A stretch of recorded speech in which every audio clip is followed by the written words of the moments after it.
नमस्कार दोस्तों, मैं हूं अनूप श्रीवास्तव और आप देख रहे हैं मेरा चैनल। दोस्तों, इस वीडियो में हम बात करेंगे बंगाल के चुनाव की।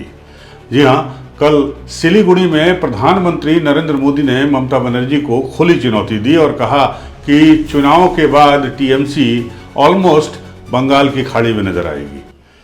जी हाँ, इस बीच एसआईआर भी हो चुका है बंगाल में और एसआईआर के बाद जो आंकड़ा हमारे पास आया है या आपके पास आया है मीडिया के जरिए, चुनाव आयोग के जरिए, उसमें ये कहा जा रहा है कि लगभग 91 लाख वोटरों के नाम कट गए हैं।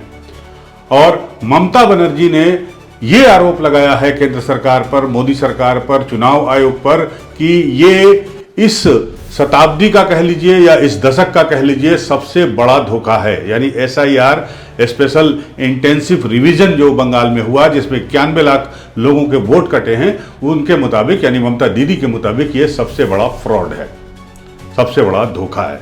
तो बने रहिएगा इस वीडियो में हमारे साथ अंत तक, क्योंकि ये वीडियो बड़ा इंटरेस्टिंग होने जा रहा है। और अगर आपको ये वीडियो पसंद आए तो हमारे चैनल को लाइक और सब्सक्राइब जरूर करिएगा। तो चलते हैं और बढ़ते हैं, बात करते हैं बंगाल चुनाव के बारे में कि एसआईआर के बाद अब ममता दीदी की क्या पोजीशन है, टीएमसी की क्या पोजीशन है सत्ता में वापसी की। एसआईआर का झटका और बंगाल की मानसिकता, क्या वोटर सूची से नाम हटने से टीएमसी को नुकसान होगा या ममता बनर्जी की वापसी को बढ़ावा मिलेगा? जी हाँ, इस वीडियो में हम चर्चा करेंगे। और आपको मैं बता दूं, इस आर्टिकल के राइटर जो हैं वो डॉक्टर अनिल सिंह हैं, जो एडिटर हैं स्टार व्यूज के, और उन्होंने ये आर्टिकल मुझे भेजा है जिसे मैं इस वीडियो में आपको पेश कर रहा हूँ। जी हाँ, आगामी पश्चिम बंगाल विधानसभा चुनाव जो 23 अप्रैल और 29 अप्रैल को होने वाले हैं, मतदान होने वाले हैं, सीटों और गठबंधनों की सामान्य जो कैलकुलेशन है, गणित है, उससे कहीं आगे बढ़ चुकी है।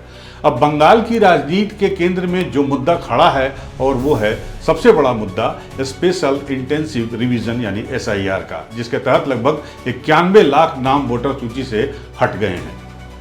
अब इस घटनाक्रम ने चुनावी माहौल में नई मनोवैज्ञानिक और राजनीतिक तीव्रता यानी इंटेंसिटी भर दी है। अब सवाल केवल नंबर्स का नहीं, बल्कि लोकतांत्रिक वैधता, पहचान और बंगाल के मतदाताओं की भावनात्मक प्रतिक्रिया का भी है। यानी एसआईआर की इस रिपोर्ट के बाद वोटर्स किस तरह से रिएक्शन करता है।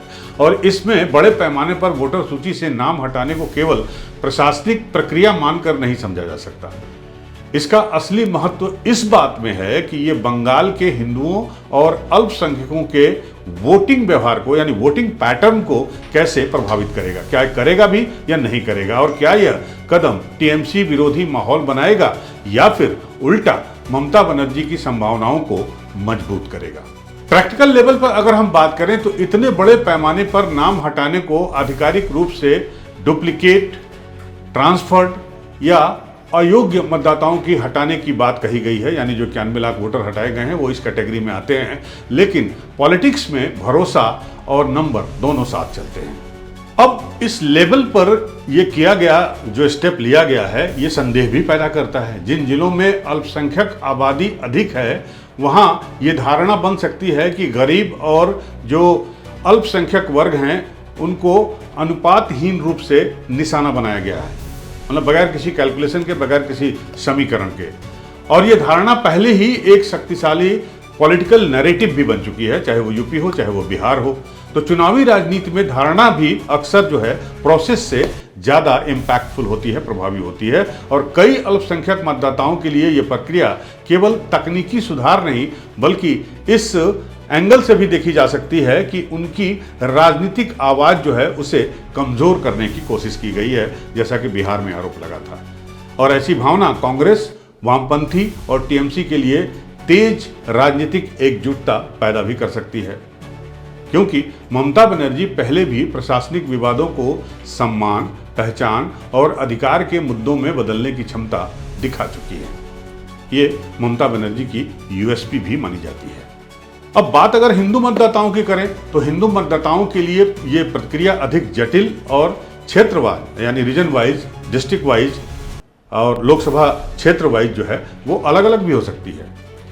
बात अगर उत्तर बंगाल की करें तो उत्तर बंगाल के सीमावर्ती जिलों और कुछ शहरी क्षेत्रों में हिंदू मतदाताओं का एक वर्ग इन नाम हटाने की प्रक्रिया को लंबे समय से लंबित यानी पेंडिंग सुधारात्मक कदम के रूप में देख सकता है या देख रहा है, प्रोग्रेसिव स्टेप के रूप में। और खासकर अवैध घुसपैठ से जुड़े जो वोटिंग की गड़बड़ियां हैं और ये जो मुद्दा है इसे भाजपा सालों से उठा रही है, वहां पर ये काम कर सकती है। अब इस जो सेक्शन है, ये वर्ग है, इसके लिए ये कदम इस विश्वास को, उनके भरोसे को भी मजबूत कर रहा है कि चुनावी मैदान में अब बराबरी का मुकाबला है। लेकिन एक बात आप ध्यान रखिएगा कि बंगाल का जो हिंदू मतदाता है वो बाकी हिंदी भाषी राज्यों की तरह व्यवहार नहीं करता। बंगाल का हिंदू या खासकर जो मिडिल क्लास है वो एक अलग पॉलिटिकल कल्चर रखता है जो भाषा, बौद्धिक परंपरा, साहित्यिक चेतना और मजबूत क्षेत्रीय पहचान से बना हुआ है। अब ये जो क्लास है ये चुनावी शुचिता का समर्थन तो कर सकता है, लेकिन साथ ही ऐसे किसी भी कदम के प्रति संवेदनशील भी रहता है जो बंगाल की लोकतांत्रिक संस्थाओं, परंपराओं या उसकी गरिमा या ऑटोनॉमस स्वायत्तता को कमजोर करता हुआ दिखाई दे, क्योंकि बंगाल का मतदाता काफ़ी परिपक्व भी माना जाता है और यहीं से तृणमूल कांग्रेस की जो रणनीतिक बढ़त है वो मजबूत होती है। ममता बनर्जी में ये काबिलियत है कि वो तकनीकी मुद्दों को भी इमोशनल बना देती हैं और इमोशनल क्वेश्चन में बदल देती हैं। ये उनकी सबसे बड़ी राजनीतिक क्षमता है और इस बात की सबसे अधिक संभावना भी है कि वो इस मुद्दे को बंगाल बनाम बाहरी ताकतों के रूप में पेश करेंगी या पेश कर रही हैं इस चुनाव प्रचार के दौरान।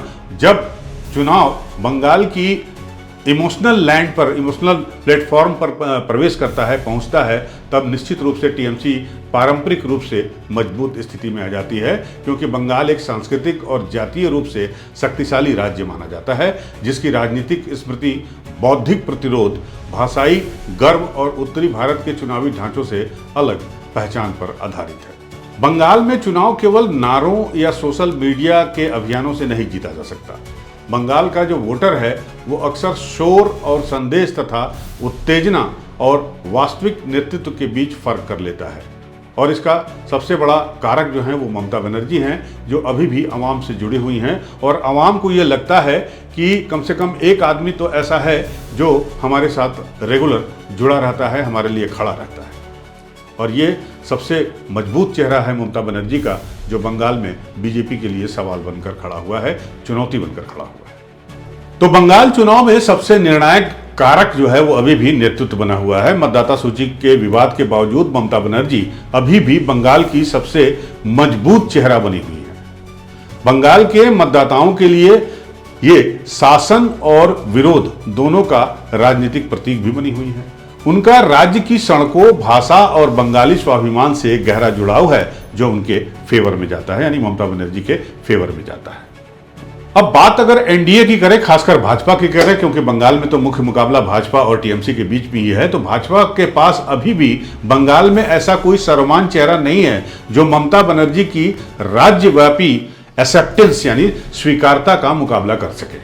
हालांकि स्थिति बिहार में भी थी, आपको याद होगा, और भाजपा ने पिछले कुछ सालों में अपना संगठन और वोट शेयर दोनों में काफ़ी बढ़ोतरी की है।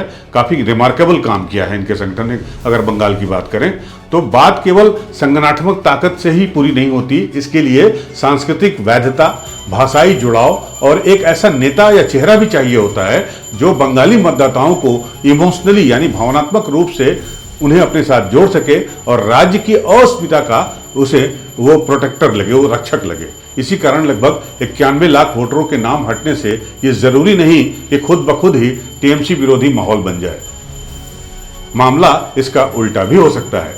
अगर ये मुद्दा अल्पसंख्यकों, शरणार्थी समुदायों, सीमावर्ती क्षेत्रों और आर्थिक रूप से कमजोर वर्गों में इसे एक अन्याय के रूप में देखा जाए, एक अन्यायपूर्ण प्रक्रिया के रूप में देखा गया, तो ये ममता बनर्जी के पक्ष में सहानुभूति आधारित एक व्यापक लहर या उनके एकजुटता जो है, एकजुटता लामबंदी जिसको कहते हैं, वो पैदा कर सकता है।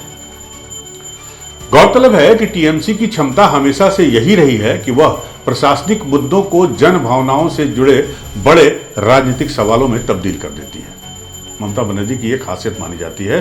तो जाहिर है कि अगर वह इस विवाद को सफलतापूर्वक बाहरी ताकतें बनाम बंगाल की जनता के रूप में अगर पेश करने में सफल हो गई तो यह मुद्दा एक बार फिर उनकी वापसी के लिए मजबूत हथियार बन सकता है। बात अगर बंगाल के इतिहास की करें तो बंगाल ने इतिहास में कई बार दिखाया है कि यहाँ चुनाव अक्सर सम्मान, पहचान और आत्मसम्मान जैसे इमोशनल इश्यूज यानी भावनात्मक मुद्दों पर लड़े जाते हैं। सिर्फ संख्या बल का नुकसान या नंबर का नुकसान या तकनीकी बदलाव को यहाँ पर अंतिम सत्य के रूप में या एक पैरामीटर के रूप में आप नहीं देख सकते। मजबूत मतदान प्रतिशत और अंतिम समय की सामाजिक एकजुटता, वोटरों की एकजुटता ऐसे इम्पैक्ट को पलट भी सकती है। और इससे भी बड़ा सवाल यह भी है, और यह महत्वपूर्ण सवाल है, कि लोकतंत्र का भविष्य सोशल मीडिया अभियानों, राजनीतिक हैशटैगों या नारेबाजी या सोसेबाजी कह लीजिए, उस पर निर्भर नहीं होना चाहिए या नहीं होता है। एग्जाम्पल है आपके पास, हर पात्र नागरिक को वोट जो है मायने रखता है और किसी भी वर्ग को ये नहीं एहसास होना चाहिए कि उसे गैर कानूनी तरीके से या अनुचित तरीके से बाहर कर दिया गया है। फिर भी अगर हम चुनाव आयोग की माने और ये माने कि नाम हटाने की प्रक्रिया जो है कानूनन अनुसार हुआ है, तब भी लोकतंत्र तभी मजबूत माना जाएगा जब जनता को यह भरोसा हो कि व्यवस्था जो है वो चयनात्मक तरीके से नहीं, यानी सेलेक्टिव तरीके से नहीं, बल्कि निष्पक्ष रूप से काम कर रही है, जिसका लगातार विरोध हो रहा है ममता बनर्जी की पार्टी, कांग्रेस और वामपंथी दलों के द्वारा। तो जाहिर है 91 लाख जो नाम हटाए गए हैं, उस प्रक्रिया से लोग तभी संतुष्ट होंगे जब लोगों को ये भरोसा होगा कि ये जो सब कुछ हुआ है वो एक सेलेक्टिव तरीके से नहीं किया गया है, टारगेटेड तरीके से नहीं किया गया है, बल्कि निष्पक्ष तरीके से ये काम हुआ है। क्योंकि बंगाल जैसे पॉलिटिकल रूप से मजबूत राज्य में ऐसी भावना कि गलत हुआ है, प्रचार अभियान से ज़्यादा तीखी प्रतिक्रिया पैदा कर सकता है, जो वोटिंग के दौरान दिखाई पड़ सकती है। तो जाहिर है कि सबसे व्यावहारिक और स्पष्ट आकलन यही है कि SIR विवाद अंततः एट लास्ट भाजपा को जितना लाभ देगा, हो सकता है कि उससे अधिक ममता बनर्जी को फायदा भी पहुंचा दे। बंगाल की पहचान आधारित राजनीति, क्षेत्रीय स्वाभिमान और भावनात्मक वोटर यानी इमोशनल जो वोटर है, उसका जो मानस है, मन है, उसको देखते हुए ये विवाद TMC को कमजोर करने के बजाय उसे फिर से मजबूत भी कर सकता है। ये एक आकलन है विशेषज्ञों का, और भाजपा अपनी स्थिति सुधार सकती है और मुख्य चुनौतीकर्ता बनी रह सकती है, लेकिन जब तक उसके पास विश्वसनीय कोई बड़ा चेहरा, मुख्यमंत्री का चेहरा और बंगाल की सांस्कृतिक जड़ों से जुड़ी भाषा का चेहरा नहीं होगा, तब तक सत्ता परिवर्तन की राह जो बताई जा रही है भाजपा के द्वारा, उसमें थोड़ी मुश्किलें पैदा हो सकती है। अंततः बंगाल के चुनाव में न केवल वोटर सूची ही नहीं, बल्कि पहचान, संस्कृति, नेतृत्व निर्णायक रहेंगे। और यदि राजनीतिक लड़ाई इन्हीं मुद्दों पर चली गई तो ममता बनर्जी अभी भी मुख्यमंत्री पद के लिए सबसे मजबूत दावेदार बनी रहेंगी। तो दोस्तों, इस वीडियो में बस इतना ही। अगर आपको ये वीडियो पसंद आया हो तो हमारे वीडियो को लाइक और शेयर जरूर करें और चैनल को सब्सक्राइब करना बिल्कुल न भूलें। हम बंगाल चुनाव पर, राजनीतिक मुद्दों पर, चाहे वो बिहार का हो, उत्तर प्रदेश पर है, हम आकलन आपके सामने पेश करते रहेंगे। आप हमारे साथ जुड़े रहिए, बने रहिए। मिलते हैं आपसे अगले वीडियो में। तब तक के लिए नमस्कार, जय हिंद।